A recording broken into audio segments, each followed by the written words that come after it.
What happens if you go out and you get a second citizenship?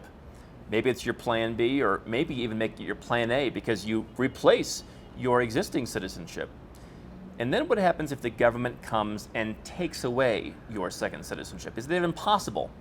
I'm going to answer that question in this video.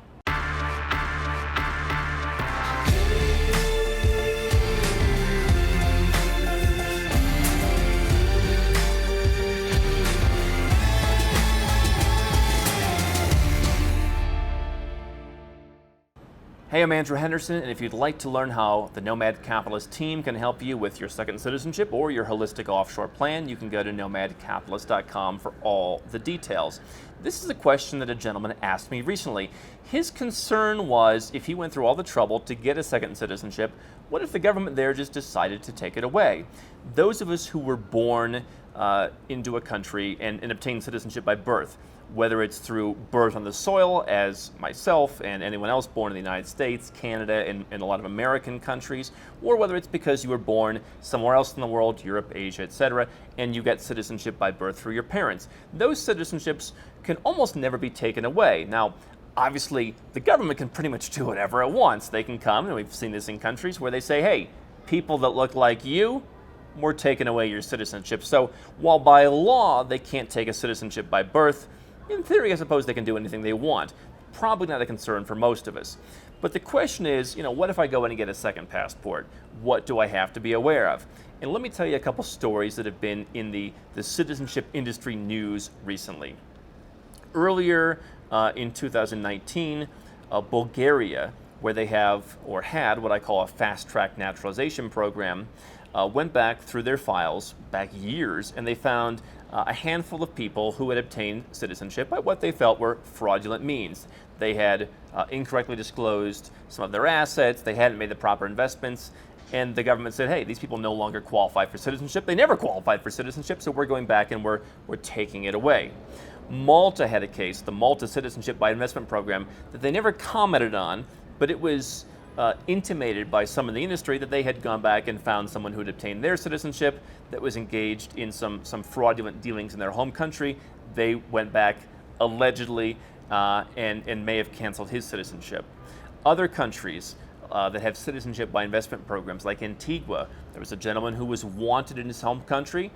It was intimated that they canceled his citizenship that was obtained through investment.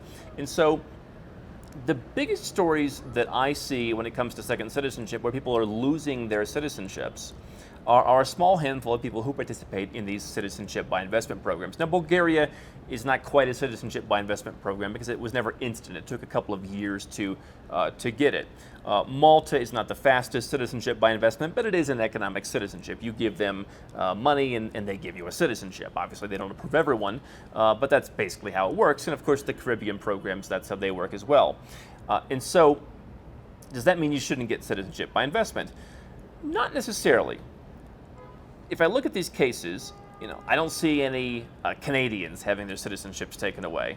Now, I'm not trying to say that just because you're from a certain country that you're more likely a fraud, but certainly one thing I've learned traveling around the world is there are certain countries where, people play a little more fast and loose. Those of us who are from the West, we tend to be more conservative. We like to, keep things by the book. That's why at Nomad Capitalist, we keep things 100% legal, because when we work with people from the US, from Canada, from Australia, that's our mindset, right? That's how we think. We don't want to get into a tussle with the tax man. And so, do I think if you get citizenship by investment, you're likely to lose it? No, I don't.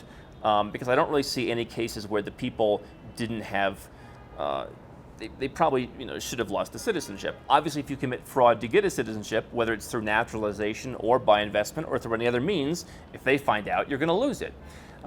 Perhaps the most concerning, or at least the most weird case that I've seen recently is in Cyprus, where they went back and they started reviewing a bunch of people's files, and I believe they did actually cancel a few people's citizenships. But what they also said, and this is probably a directive from the European Union, a little pressure from them, what they also said was, we're going to do continuous background checks on people after they've gotten citizenship. So while I don't think that anyone watching this who's running their business on the up and up, who's not committing crimes, if you're just a normal person, I don't think you have an issue. Do I think it's a little weird that you get a citizenship that could be taken away at a moment's notice? that does trouble me a little bit because I always wonder, what are the rules of the government? What rules can be put into place, especially with the European Union, where the European Union doesn't even like the fact that Cyprus and Malta can, quote unquote, sell passports. They're so focused on one bad apple when obviously the 99.9% of people who are coming in through all the other means, no one's checking them as thoroughly. But the point is, the European Union doesn't like these programs. And so that might concern me. I might be a little bit concerned in Cyprus that who knows what they deem the criteria to be in the future. Who knows what the criteria be in the future that, let's say you leave your country, let's say you're from a country that has corruption. And in the future, they accuse you of something. There was a woman from Iran recently who had an Interpol red notice put out on her. And she said, no, I'm just a political prisoner, basically, or I would be a political prisoner. And a lot of people in the international community agreed. But Iran got them to put out an Interpol red notice on her, and now she would have trouble if she wanted to get one of these passports. And I imagine that a country like Cyprus would say, oh, Interpol red notice, yeah, that could potentially be a problem. So some of this is speculation, no doubt. I do think, again, for the average person, citizenship by investment is not a problem. We help people do that all the time. No one's lost their citizenship that's playing by the book.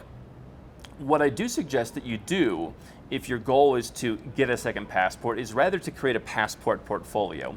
Now, if you are the gentleman who came to us, who sold his company for $200 and some million, and you plan on keeping your natural-born U.S. citizenship, and you just want to acquire one or two more, I guess you could always fall back on your U.S. citizenship.